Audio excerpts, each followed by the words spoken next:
Queria pedir para você abrir a sua Bíblia em 1 Timóteo, capítulo 1, versículo 2. 2015.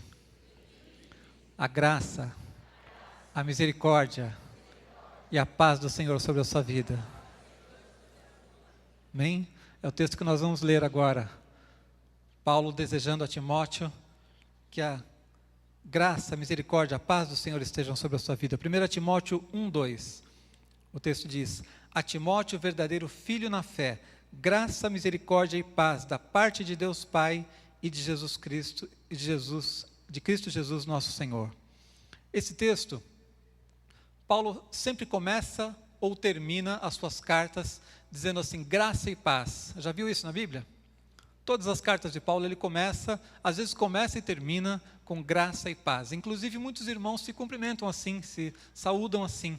Em vez de dizer olá, boa noite ou a paz do Senhor, dizem graça e paz. Em dois textos somente que são destinados a pastores, quando ele escreve para Timóteo e para Tito, além de graça e paz, ele acrescenta misericórdia. E o pastor Ernesto Nini, que já completou 100 anos no ano passado, que é um homem admirável no seu trabalho no Evangelho, ele sempre dizia assim que Paulo acrescentou misericórdia nessas cartas pastorais, porque os pastores precisam muito da misericórdia de Deus. E eu não tenho motivo para duvidar dele. Mas esse texto aqui, Paulo escreve a Timóteo, ele diz assim, que a graça, a misericórdia e a paz do Senhor estejam sobre a tua vida. E eu quero falar com você exatamente sobre esses três elementos. Porque muitas vezes nós percebemos que palavras de significado muito profundo na Bíblia, elas têm na nossa cultura um significado mais fraco. A gente ouve, usa essas palavras no nosso dia a dia, mas não tem exatamente a mesma conotação que elas têm na palavra de Deus. A gente não tem uma compreensão aprofundada do seu significado. E quando Paulo deseja aqui a Timóteo a graça, a misericórdia, a paz do Senhor na sua vida, não era só uma formalidade, como a gente diz boa noite, olá, como vai? Não era só uma maneira de cumprimentar alguém, ele estava de fato abençoando, desejando que essas coisas se cumprissem na vida dele, amém? E eu desejo que se cumpra na sua vida nesse ano e em toda a sua vida, que você tenha uma vida marcada pela presença de Deus. Essas três palavras formam um tripé que realmente vão dar a você uma vida abençoada, um ano marcado pela presença de Deus, amém? Eu quero só inverter aqui por uma questão didática e começar falando sobre a misericórdia. O que é misericórdia? Quem é que sabe me dizer? Alguém arrisca? O que é misericórdia? Ah, estou com uma peninha daquela pessoa, isso é misericórdia? Ah, estou com dó daquela pessoa, ela está sofrendo, isso é misericórdia? É muito mais do que isso. Misericórdia é uma das palavras que transmite o significado profundo de Deus para a nossa vida. Misericórdia é quando alguém que está numa posição superior consegue olhar para alguém que está lá embaixo e sentir a dor dele. Córdia vem de cardia, coração, miseria é dor, sofrimento. Significa que misericordioso é aquele que consegue sentir a dor do outro, consegue ter o miserável no coração, consegue se identificar com pessoas que são muito diferentes ou estão vivendo uma situação muito diferente da sua. Então, em primeiro lugar, misericórdia é amar o não amável. Misericórdia é amar o não amável. Quando Deus nos amou, o que é que Ele viu em nós? O que é que Deus viu em você para que Jesus tivesse que vir a esse mundo, sofrer ali na cruz? O que é que você merecia? O que havia de tão bom em você quando Jesus te encontrou, por exemplo? Todos aqui se lembram de como foram encontrados por Jesus, como foram chamados, atraídos para Jesus? O que você era antes de conhecer Jesus? Estava tudo bem na tua vida? Estava tudo bonitinho? Estava tudo de acordo com a vontade de Deus? Você era um santo tão maravilhoso que Deus falou assim, eu preciso trazer esse cara para mim? Acho que não. Então, Deus ama o não amável. Isso é misericórdia. Romanos 5,8 diz, mas Deus prova o seu próprio amor para conosco, pelo fato de ter Cristo morrido por nós, sendo nós ainda pecadores. Deus prova o seu amor para conosco, porque Jesus morreu por nós quando nós ainda éramos pecadores. Ele amou o não amável. Pecadores aos olhos da justiça perfeita, da santidade de Deus, não são amáveis. Só que Deus foi além da justiça, além da santidade. A misericórdia fez com que Ele pudesse amar aqueles que não eram amáveis. Amém? Misericórdia é isso, é amar o não amável. O pastor Lamartine faz uma distinção que ajuda a gente a entender bem a diferença entre graça e misericórdia. Ele diz assim, que misericórdia é quando Deus não nos dá o que nós merecemos. Não nos dá o castigo que nós merecemos. Graça é quando Ele nos dá o que nós não merecemos. É um presente, é algo que nós não merecemos e recebemos da presença de Deus. Então, misericórdia é quando nós não recebemos o castigo de Deus. Merecíamos, mas não recebemos, porque Deus é misericordioso. Amém? Há um texto que sempre que a gente fala de misericórdia, a gente lembra dele, que está em Lamentações 3, 22 a 23, que diz o seguinte: as misericórdias do Senhor são a causa de não sermos consumidos, porque as suas misericórdias não têm fim, renovam-se cada manhã, grande é a tua fidelidade. Amém? As misericórdias do Senhor são a causa de não sermos consumidos. O nosso pecado, o afastamento da humanidade de Deus, faz com que nós fôssemos merecedores de sermos consumidos, sim. Mas as misericórdias do Senhor são a causa de não sermos consumidos. Interessante que esse livro se chama Lamentações. Você escreveria um livro e colocaria um título desse? Lamentações. Por que esse texto chama-se Lamentações de Jeremias? Porque o profeta Jeremias, ele viveu num tempo em que ele viu de uma maneira muito clara a miséria do povo. Ele presenciava todos os dias o pecado proliferando na sua nação. Aquele povo que era povo de Deus estava se desviando cada vez mais da presença do Senhor, vivendo uma vida de corrupção. Muitas vezes você não se sente desanimado com tanta coisa errada que você vê no mundo, na nossa nação, pois Jeremias via muito mais, via aquele povo se afastando de Deus, e por isso o livro de Jeremias tem muitas lamentações mesmo. Palavras duras em que ele está vendo o povo se afastar de Deus e não voltar atrás de jeito nenhum. Só que, diante de todas essas coisas, ele precisou olhar e buscar alguma luz, alguma direção. E o versículo 21, que vem logo antes desse que nós lemos, diz assim: quero trazer à memória o que me pode dar esperança. Quero trazer à memória o que me pode dar esperança. Mesmo vendo toda aquela maldade, toda aquela corrupção, todos aqueles problemas na vida do povo, ele disse: eu preciso trazer à memória algo que me dê esperança. E o que é que ele fez então? Olhou para as misericórdias de Deus. Amém? E aí ele diz então, que as misericórdias do Senhor são a causa de não sermos consumidos. Você pode ter um ano muito abençoado, sabe por quê? Porque as misericórdias do Senhor renovam-se a cada manhã. Deus é misericordioso e continua sendo misericordioso na tua vida. Sabe, quando nós olhamos para trás, quando nós avaliamos as coisas, muitas vezes a gente se vê decepcionado. A gente olha para frente e projeta um ano abençoado, amém? Mas quando a gente olha para trás e faz uma avaliação, às vezes a conta está meio negativa, não é? A gente diz: puxa, eu não fui tão bom como eu deveria ser. Eu não fiz o que eu deveria ter feito. Minha vida não estava tão em ordem com a vontade de Deus como deveria. Eu sei que eu poderia ter feito mais. E a gente começa a ver uma conta negativa. Deus não faz essa conta com você, amém? Deus não faz essa conta, porque se Ele fizesse, nós estaríamos perdidos, nós seríamos consumidos. Mas o texto diz claramente que as misericórdias do Senhor são a causa de não sermos consumidos. Você pode projetar um ano abençoado, porque você não depende do que passou.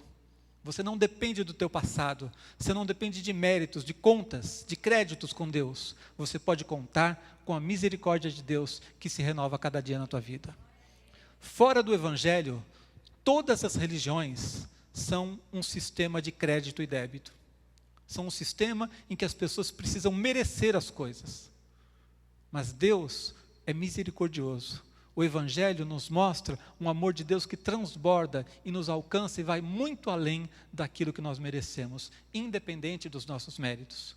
Isso é olhar para a misericórdia de Deus e saber que Ele nos abençoa por causa do seu grande amor. Malaquias diz a mesma coisa no capítulo 3, versículo 6, quando ele diz assim: porque eu o Senhor, não mudo, por isso vós, ó filhos de Jacó, não sois consumidos. Deus não muda.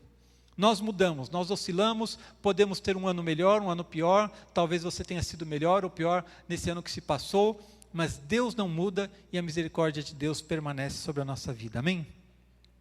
Segunda coisa que eu quero falar sobre a misericórdia, eu queria perguntar para você, de onde vem isso? De onde vem a misericórdia? Vem de um coração bondoso. Misericórdia não tem nada a ver com a pessoa que recebe a misericórdia. A pessoa que recebe a misericórdia é um miserável. Desculpa, chamei vocês de miseráveis agora. Eu me incluo aí. A misericórdia tem a ver com quem dá, de onde vem. Ela não tem nada a ver com o que a pessoa que recebe a misericórdia está fazendo. Se nós estivéssemos fazendo tudo certo, nem precisaríamos da misericórdia. Misericórdia é algo que tem a ver com a fonte, com o coração de onde vem. Vem do coração de Deus para nós. E eu quero, em vez de explicar isso para você, eu quero ler um texto que descreve a misericórdia de Deus. O Salmo 103, os versículos 8 ao 14, dizem assim: o Senhor é misericordioso e compassivo, longânimo e assaz benigno, não repreende perpetuamente, nem conserva para sempre a sua ira. Não nos trata segundo os nossos pecados, nem nos retribui consoante as nossas iniquidades. Pois quanto o céu se alteia acima da terra, assim é grande a sua misericórdia para com os que o temem. Quanto dista o oriente do ocidente, assim afasta de nós as nossas transgressões. Como um pai se compadece de seus filhos, assim o Senhor se compadece dos que o temem, pois Ele conhece a nossa estrutura e sabe que somos pó. O que nós somos? Pó. O que merecemos? Nada. Mas o que o texto diz? Que Deus é misericordioso. Assim como dista a terra dos céus, assim Ele afasta de nós os nossos pecados. Assim como o Oriente dista do Ocidente. Qual a distância entre o Oriente e o Ocidente, gente? O que ele está querendo dizer? É como se uma pessoa estivesse virada para cá, não sei se aqui é Ocidente ou Oriente, estou meio perdido aqui, mas digamos que aqui fosse Ocidente, e outra pessoa de costas para mim virada para o Oriente. Qual a distância entre essas duas coisas? Infinito para lá, infinito para lá. Isso é o que Deus faz quando Ele perdoa os teus pecados, amém? Pode aplaudir o Senhor, porque Ele é grande em misericórdia. Então, quando eu faço planos para um novo ano, quando eu busco a bênção de Deus, eu preciso saber que Deus é misericordioso. Se eu cair no engano do diabo, de ficar fazendo contas, se eu acreditar nas acusações do diabo e começar a pensar no que eu mereço, no que eu não mereço, eu não vou realmente ter uma fé ousada, porque vou acabar nesse sistema de créditos, vendo que eu estou devendo alguma coisa. Mas Deus é misericordioso, e quando Ele perdoa o seu pecado, Ele perdoa mesmo. Ele afasta, assim como o Oriente afasta do Ocidente. Amém? Outra coisa importante da gente observar é que a misericórdia, ela é muito evidente na nossa salvação. Um dos momentos que deixa mais claro o que é misericórdia é o momento da sua salvação. O momento em que você recebe o perdão de Deus. Porque nós recebemos a misericórdia de Deus todos os dias, amém? Mas a nossa salvação é o exemplo máximo do que significa misericórdia. Quero ler só 2 textos para você. Efésios 2, 4 e 5. Mas Deus, sendo rico em misericórdia, por causa do grande amor com que nos amou, por minha causa não, por causa do grande amor que Ele tem, estando nós mortos em nossos delitos, havia merecimento? Nenhum. Estando mortos em nossos delitos, nos deu vida juntamente com Cristo, pela graça sois salvos. E 1 Pedro 1,3 diz: bendito o Deus e Pai de nosso Senhor Jesus Cristo, que segundo a sua muita misericórdia, nos regenerou para uma viva esperança, mediante a ressurreição de Jesus Cristo dentre os mortos.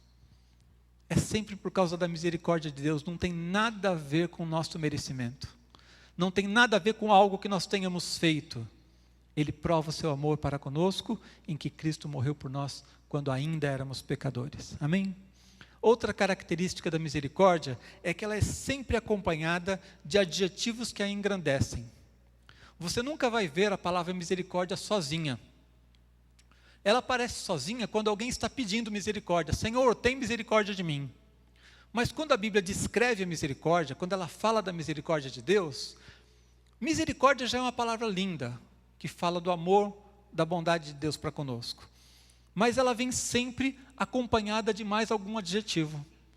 Fala das riquezas da misericórdia de Deus, da muita misericórdia de Deus, que Deus é rico em misericórdia, fala das misericórdias de Deus, sempre tem adjetivos, porque a misericórdia de Deus é tão grande, tão tremenda, que é difícil expressar em palavras. Então você vai ver sempre os textos, como esses que nós já lemos, né, que ele é rico em misericórdia. O Salmo 86:15, que diz assim: mas tu, Senhor, és Deus compassivo e cheio de graça, paciente e grande em misericórdia e em verdade. O Salmo 118:1, rendei graças ao Senhor, porque Ele é bom, porque a sua misericórdia dura para sempre. Não é que ela é dura para sempre. Tem gente que confunde, ela dura para sempre. É eterna. Portanto, misericórdia, além de já ser uma palavra tão forte, tão bonita, ela está sempre associada a mais algum adjetivo para mostrar que Deus é rico, que Deus é tremendo, que a misericórdia dele é eterna, é para sempre, que ele não se cansa de nos amar, amém? E mais um versículo que eu quero ler para você em Isaías 54:10, diz: porque os montes se retirarão e os outeiros serão removidos. Você já viu um monte sendo removido? Montanha muda de lugar? Não. Ele está dizendo assim, até as montanhas podem sair do lugar, mas a minha misericórdia não se apartará de ti, e a aliança da minha paz não será removida, diz o Senhor que se compadece de ti. Amém? Então, quando nós cremos na bondade de Deus, cremos na misericórdia de Deus, nós estamos em um caminho abençoado. A única coisa que nós precisamos fazer é nos submeter a essa misericórdia. Porque a misericórdia de Deus não está sobre todas as pessoas da mesma maneira. É preciso que eu ande com Ele, é preciso que eu creia nessa misericórdia, para que eu possa desfrutá-la. Uma pessoa que caia no engano de confiar em si mesmo, não vai poder receber a misericórdia de Deus da mesma maneira. Se você começar a tentar caminhar no seu esforço, e se esquecer que você precisa da misericórdia de Deus, se você for arrogante ao ponto de achar que não precisa, que você está bem, que você não precisa que ninguém tenha misericórdia de você. A gente às vezes vê, né, as pessoas entrevistam artistas, e aí, como é que é? Você faria alguma coisa diferente na tua vida? Não, eu faria tudo do mesmo jeito. Mentira. Arrogância, dizer que não tem nada do que se arrepender, não tem nada para fazer diferente. Eu faria muitas coisas diferentes se eu pudesse mudar.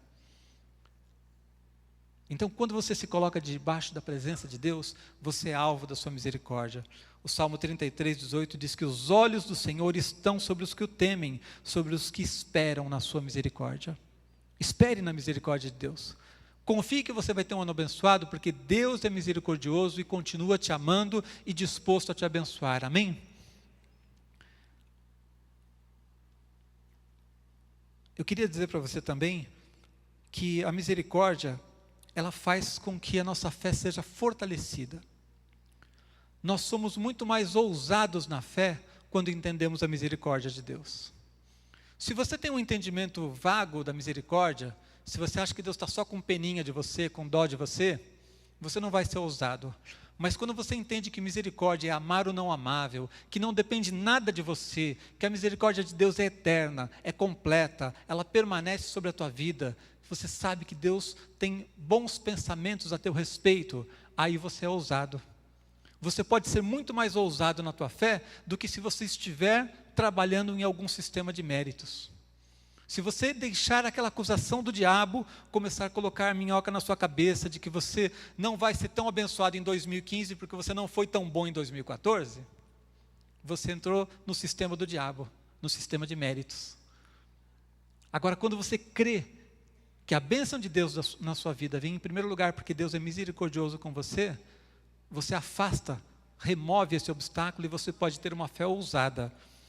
O texto de Hebreus capítulo 4, o versículo 16 somente eu vou ler para você, diz assim: acheguemo-nos, portanto, confiadamente junto ao trono da graça, a fim de recebermos misericórdia e acharmos graça para socorro em ocasião oportuna. Acheguemo-nos ao trono da graça, para receber a misericórdia de Deus. Então, quando a pessoa não está dependendo dos seus próprios méritos, da sua capacidade, mas ela está confiando na bênção de Deus, ela pode se chegar com confiança, com ousadia. Você vai orar e saber que Deus está presente na tua vida, e você pode pedir a bênção de Deus para esse novo ano, independentemente das contas que você faça lá a respeito de como você foi o ano passado. Essa historinha funciona com os pais que dizem assim, se passar de ano ganha bicicleta, se não passar não ganha. Com Deus não é assim. Deus é misericordioso, Ele te trata na base da misericórdia. Amém? Paulo não desejou só a misericórdia, ele desejou a graça sobre Timóteo. Então vamos ver o que é a graça. Mais uma vez, uma palavra tão bonita, uma palavra tão profunda e que muitas vezes a gente perde a noção dela na nossa cultura. Hoje em dia a gente fala, a graça tem a ver muitas vezes com a piada, né? Isso aqui tem graça, é engraçado. Tem a ver com você ir lá e pegar alguma coisa de graça, isso aqui é grátis, tá? É de graça. E a gente não percebe que essa palavra graça, ela envolve significados tão profundos. O Philip Yancey tem uma definição sobre graça que, para mim, é perfeita. Ele diz o seguinte, que graça significa que não há nada que você possa fazer para Deus te amar mais. E não há nada que você possa fazer para Deus te amar menos. Amém? Deus te ama e ponto, acabou. Tudo que você fez de bom, você serviu a Deus ano passado, você orou, você abençoou outras vidas, você veio trabalhar aqui na igreja, em algum ministério, você evangelizou, você fez alguma coisa de bom? Deus te ama mais por isso? Nada. Ele te ama e ponto. O amor de Deus é perfeito pela tua vida. Ah, pastor, mas eu não fui tão bom assim, então Deus te ama menos? Não. Você pode perder muitas coisas por não andar na presença de Deus, mas Deus continua te amando do mesmo jeito. Se você em alguma época da sua vida esteve fora da vontade de Deus, distante, com uma vida errada, torta, Deus te amava exatamente do mesmo jeito. O amor de Deus não muda. Não há nada que você possa fazer para Deus te amar mais. Você serve a Deus por amor a Ele, por gratidão, mas você não vai convencê-lo de que você é melhor, você não vai merecer o amor de Deus. Graça significa que o que eu recebo da presença de Deus não é por merecimento meu. As minhas boas ações vão abençoar outras pessoas. Se eu buscar santificação, isso vai tirar espaço para o diabo agir na minha vida. Mas nada disso vai fazer Deus me amar mais ou Deus me amar menos, porque graça é favor imerecido. E aqui tem a definição clássica, né? Todo mundo sabe dessa, né? Graça é favor imerecido. É uma bênção que você recebe e que você não mereceu. Misericórdia significa que nós não recebemos o castigo que merecíamos. Graça vai além quando nós recebemos bênçãos que não merecemos. Tem 3 maneiras da gente se relacionar com as pessoas: injustiça, justiça e graça. Injustiça é quando você merece e não te dão o que você merece. Você mereceu, você trabalhou e a pessoa diz, mas não vou pagar. Opa, eu mereço, mas não vou receber? Isso é injustiça. É quando nós não recebemos aquilo que merecemos. Trabalhei e não vou receber? Alguém já foi tratado com injustiça em alguma situação na vida? Você mereceu e a pessoa não te deu aquilo que era seu. Justiça é quando a gente dá para a pessoa aquilo que ela merece. Trabalhou? Ótimo, está aqui o salário. Mereceu. Se esforçou? Passou? Está aqui a sua nota. Você fez, mereceu, recebeu. Isso é justiça. Graça é quando nós recebemos algo que não merecemos. Não fizemos nada para ter aquele mérito. Amém? E é tão difícil às vezes para as pessoas entenderem essa graça. Chega a ser chocante para algumas pessoas. Tem gente que diz assim, como é que pode aquela pessoa era um bandido, fez tanta coisa errada e agora entregou a vida para Jesus, está tudo perdoado. Tudo perdoado. O que é isso? Graça, favor imerecido. Tratado com boa vontade. Recebendo mais do que merece. Quer ver o maior exemplo da graça? Que é um escândalo na cabeça das pessoas?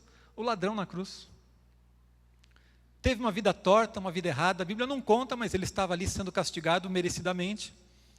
E aí o cara, no dia da sua morte, condenado, é crucificado do lado de Jesus. Só tinha aquele dia para dar certo esse negócio para ele.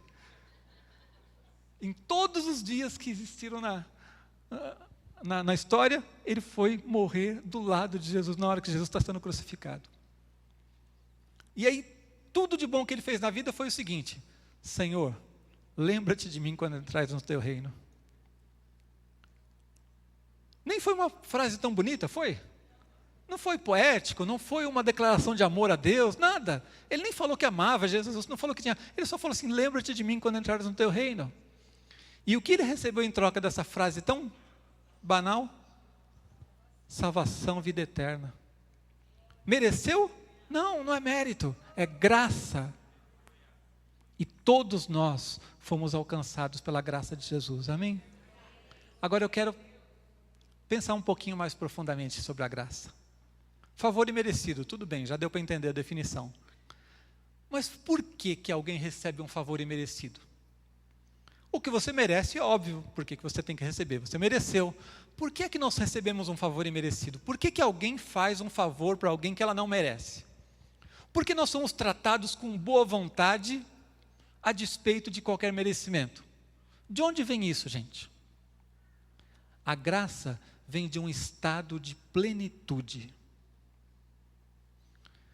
Deus é tão tremendo, tão pleno, Ele está com o copo completo e ainda transborda e atinge as nossas vidas, e nós recebemos daquilo que transborda da sua plenitude, amém? Os seres humanos, por causa do pecado, por causa de todas as circunstâncias que o pecado trouxe na nossa vida, são incompletos. Nós não somos um copo cheio. Alguns são mais vazios, outros são um pouquinho mais da metade, mas nós não somos completos. E quando nós somos vazios, quando nós somos incompletos, nós não conseguimos tratar o outro com graça. No máximo a gente vai ser justo. Muitas vezes a gente é até injusto com os outros. Nós somos incompletos. Deus é pleno, é completo. E desse estado de plenitude que existe nele, flui a graça. Está sobrando, deu para entender? Está sobrando bondade em Deus, está sobrando amor. De tal maneira que Ele consegue amar o não amável, Ele consegue abençoar aquele que não mereceu, Ele consegue derramar graça, favor imerecido sobre cada um de nós. Agora, isso nos traz também um compromisso. Como é que as pessoas vão conhecer a graça de Deus? Muitas vezes através das nossas vidas, amém? Então nós não podemos ser pessoas vazias.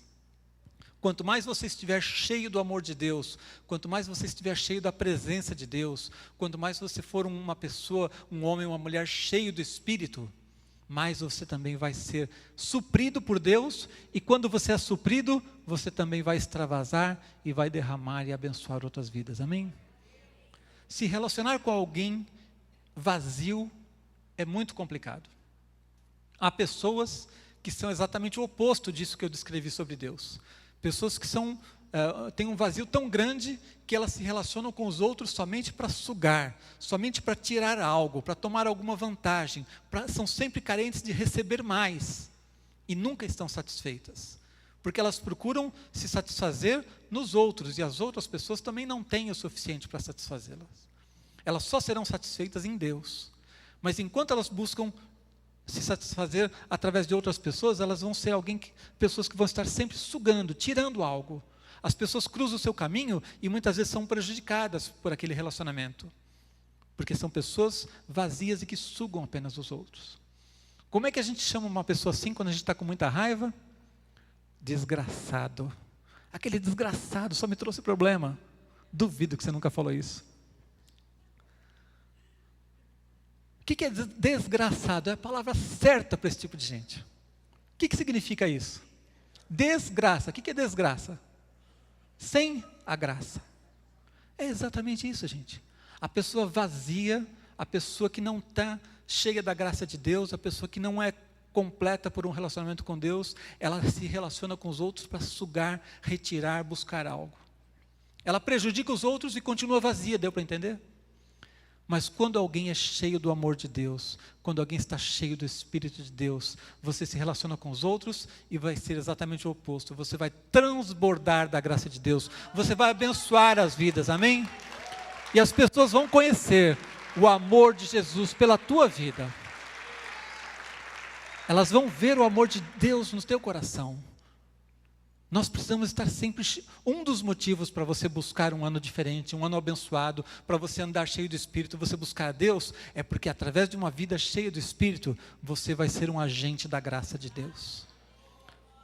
E as pessoas vão querer estar perto de você, vão querer se relacionar com você, só que elas não vão conseguir sugar nada, porque você tem cada vez mais. Quanto mais você abençoa, quanto mais você trata as pessoas com graça, mais Deus derrama sobre a sua vida. A pessoa que tem um pensamento medíocre, pequeno, a pessoa que só se relaciona para sugar dos outros, ela pensa que se ela fizer algo de bom, se ela for além, se ela for graciosa, ela vai ficar mais vazia. Mas quem realmente está cheio da graça de Deus, você sabe que quanto mais você abençoa, mais Deus abençoa a sua vida. Quanto mais você dá, mais você vai receber. Amém?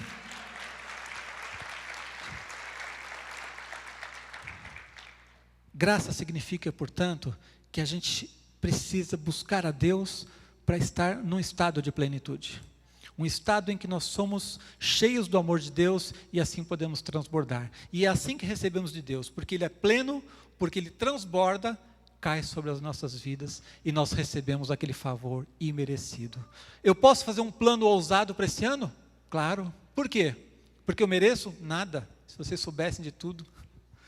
Se a gente conhecesse aqui a história um do outro, detalhe por detalhe, todos os pensamentos, todas as misérias de cada um de nós, graças a Deus que só Deus é onisciente. Mas Deus conhece, e mesmo assim, Ele olha para você em primeiro lugar com misericórdia, não te dá o castigo que você mereceria. E em segundo lugar, Ele te trata com graça, transborda dele tanto amor, que Ele abençoa a tua vida além daquilo que você merece. Por isso, eu posso ser ousado e buscar de Deus um ano abençoado, um ano diferente, um ano melhor do que se passou. Eu posso crer em coisas grandiosas de Deus na minha vida, no nome de Jesus. Amém? E a última palavra que foi citada aqui por Paulo, nessa bênção que Ele deu a Timóteo, foi a paz. Graça, misericórdia e paz. Mais uma vez, no sentido natural da nossa vida aqui, na nossa língua, essa palavra é muito pequena. O que significa paz? Quando Paulo deseja que Timóteo viva em paz, será que ele está dizendo assim, olha, eu quero que você fique bem tranquilo? Só isso? Aquela pessoa que fica meditando lá para se esvaziar, para não ter nada na mente, dizer, estou em paz. Será que é só isso que Deus está querendo dizer? Será que a paz que a Bíblia diz é essa? Todo mundo aqui sabe qual é a palavra bíblica para paz. Como é que se chama? Shalom. Eu falei que todo mundo sabia, mas só metade respondeu. É que você demorou para pensar, mas shalom. Amém? Até hoje, quando o judeu encontra outro, ele diz o quê? Shalom. Ele está abençoando o outro, desejando a paz de Deus sobre a sua vida. É muito mais do que simplesmente uma saudação. Como eu disse, aqui a gente fala oi, olá. O que significa oi, olá? Nada. Shalom significa algo. Shalom não é só dizer como vai. Shalom é desejar que a paz de Deus esteja sobre a pessoa. E o que significa shalom? Shalom significa um estado completo, um estado integral de bênção. Shalom significa ter amplo suprimento de todas as coisas que eu preciso. Significa que eu vou bem na minha vida espiritual, significa que eu vou bem na minha vida material, significa que eu vou bem na minha saúde, significa estar bem, significa ser bem-sucedido em todas as coisas. Ter amplo suprimento em todas as áreas da sua vida. Há um versículo que não fala explicitamente sobre Shalom, mas que descreve muito bem, lá no Salmo 1, quando diz que aquela pessoa que busca a Deus, que anda na presença do Senhor, aquele que teme ao Senhor, o versículo 3 diz assim: ele é como árvore plantada junto à corrente de águas, que no devido tempo dá o seu fruto, e cuja folhagem não murcha, e tudo quanto ele faz será bem-sucedido. Isso é Shalom. Tudo quanto ele faz é bem-sucedido.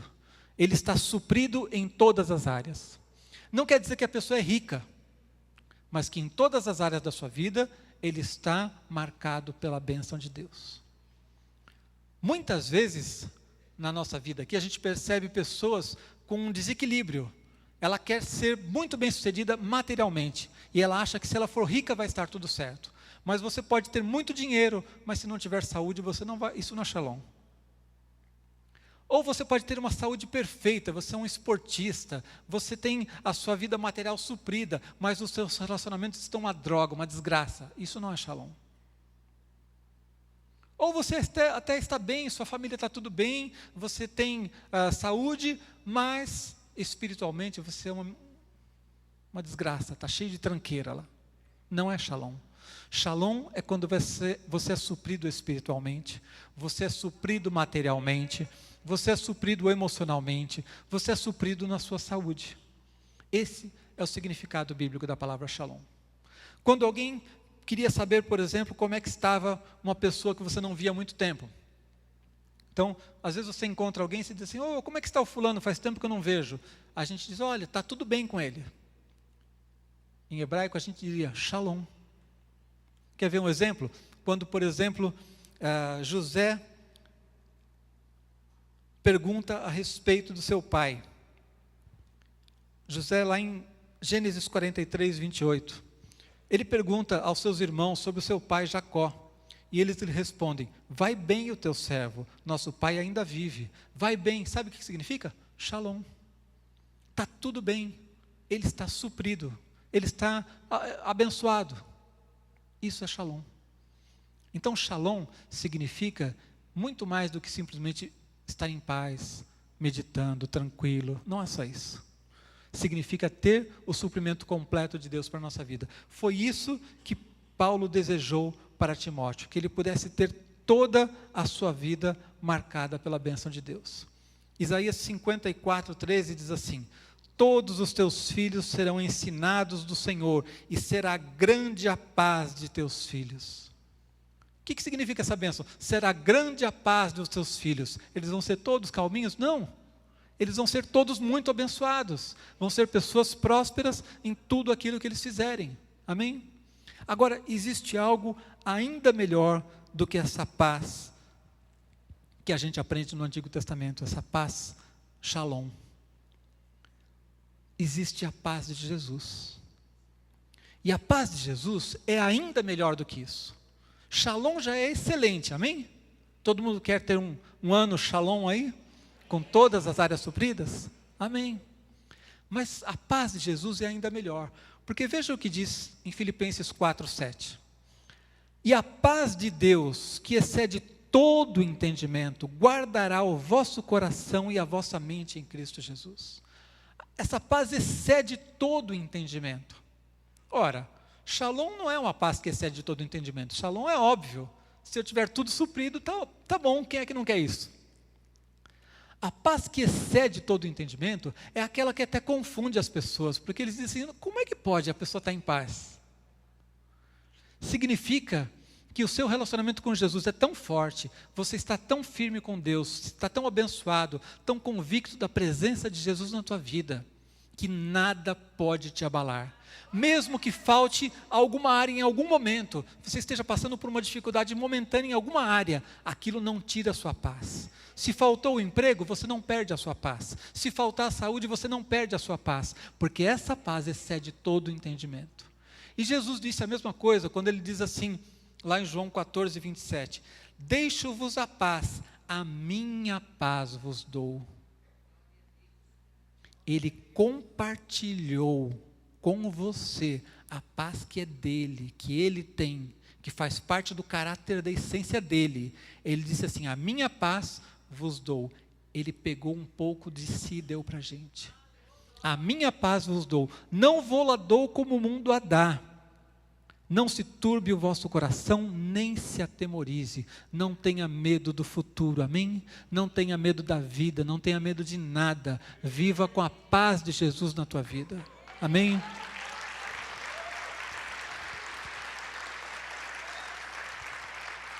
Então, Shalom é excelente, é uma vida integral, é estar abençoado em todas as áreas. A paz de Jesus te leva para um outro nível, em que mesmo que em algum momento você passe por uma luta, em que alguma coisa dessa paz integral esteja sendo tirada da tua vida, você não vai se desesperar, você vai continuar firme sabendo que Deus é maior na tua vida. O que mais me chamou a atenção quando me converti, quando eu entreguei minha vida para Jesus, eu tinha 17 anos. Eu comecei a ouvir o Evangelho, comecei a frequentar a igreja, fui tentando entender as coisas, mas o que me despertou para querer realmente aquilo foi porque eu vi na igreja. Era uma igrejinha pequena, simples, humilde, mas eu vi algumas pessoas que exalavam essa paz. Você olhava para elas e você via que elas tinham uma consistência, uma vida espiritual que era diferente do normal, excede o entendimento. Você via a pessoa passar por uma doença, continua em paz com o mesmo semblante de tranquilidade, de fé, mesma convicção. O outro contava que estava desempregado, pedia oração pelo emprego, mas ele continuava com a mesma fé. Nada abalava aquelas pessoas. Foi isso que me despertou para dizer, há algo diferente aqui, algo que eu quero para a minha vida, algo que eu sei que não é natural. Eles tinham essa paz que excede todo o entendimento. E eu acho que isso é uma coisa que você deve buscar na tua vida. A paz de Jesus, que excede todo o entendimento, que ele diz assim, eu dou a vocês. A minha paz eu vos dou. Isso vai fazer toda a diferença para você ter realmente um ano diferente. Se você recebeu a graça de Jesus, se você entendeu a misericórdia do Senhor sobre a tua vida, se você não está debaixo de um sistema de créditos, mas você sabe que Deus te ama e ponto, que a misericórdia do Senhor permanece eternamente sobre a tua vida, que Ele transborda de amor por você ao ponto de te tratar com graça e te trazer um favor imerecido, você pode ser ousado na tua fé. E pedir, Deus, eu quero realmente, não somente ter um ano diferente, mas eu quero ser diferente. Eu quero manifestar a graça do Senhor Jesus. Eu quero manifestar a paz de Jesus na minha vida. Eu quero ter uma vida integralmente tocada pela tua bênção. Todas as áreas da minha vida tocadas pela presença de Jesus.